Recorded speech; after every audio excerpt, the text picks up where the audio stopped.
Welcome to my presentation on the history of Israel, where you shall listen and sit through it, and you shall enjoy it. You will enjoy it, and you will not judge it, and you will not call it bad or boo it. You'll sit through this whole thing, and you will enjoy it as I zoom in on myself. Yes, that is right. Yes indeed. You will like it. You will like it. You will. Israel has been around dating back to about 1000 BC. However, before 1948 it wasn't actually a country.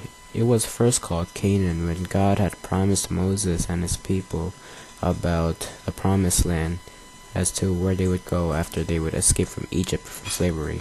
After the Israelites have entered the promised land, Canaan, which is now known as Israel, they would have already built their own society. They had their own currency, buildings, platforms, you name it. However, their leaders didn't really always see eye to eye with the religion. Sometimes they would idolize a false being, meaning a false god or something like that. However, this wasn't the only problem. They also were being invaded a lot by different empires, such as, for example, the Roman Empire in about 70 AD, which was around the coming of Jesus Christ, which was about 0 AD. Now, however, this also doesn't have a good ending to it. Well, half and half, but not really that good. Very gruesome. But, yeah. With the death of Jesus Christ occurring at around 30 AD, that's when basically the nation split, Christianity and Judaism. Now, Judaism, they didn't believe Jesus Christ was the Son of God. However, Christianity did believe he was truly the Son of God. Now, these religions opposed each other. However, it wasn't until later in the years that the Romans, who conquered the nation, would ban Christianity and persecute those who would practice the religion. However, in the year 311 AD, a Roman emperor named Constantine would legalize the religion since his mother was a faithful Christian.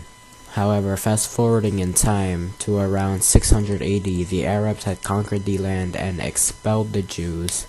However, some would still remain. However, fast forwarding to around the World War I years, that's when the Ottoman Empire would have it under its control.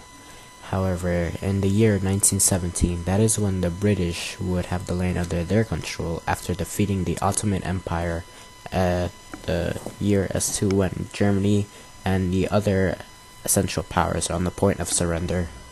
Following to the years of about 1948, that is when the United Nations, also known as the UN, would create the State of Israel as we know it today.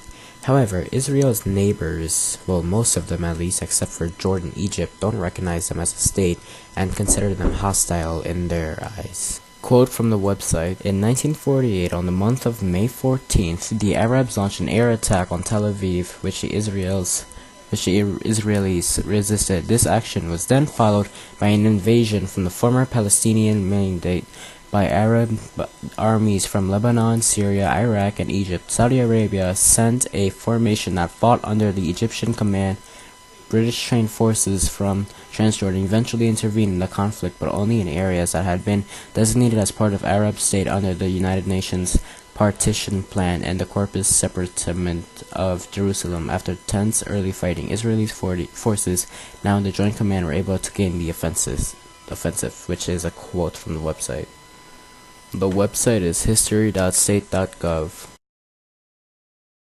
The war continued up until 1949 February when an armistice was reached. However, till this day, in 2015, the countries still do not like each other, as Israel in the Middle East is a big target on their head, since the Middle East is preferably supposed to be dominated by the Muslim religion according to the Islamic countries. And that is the end of my presentation. Wasn't it just amazing? You failed!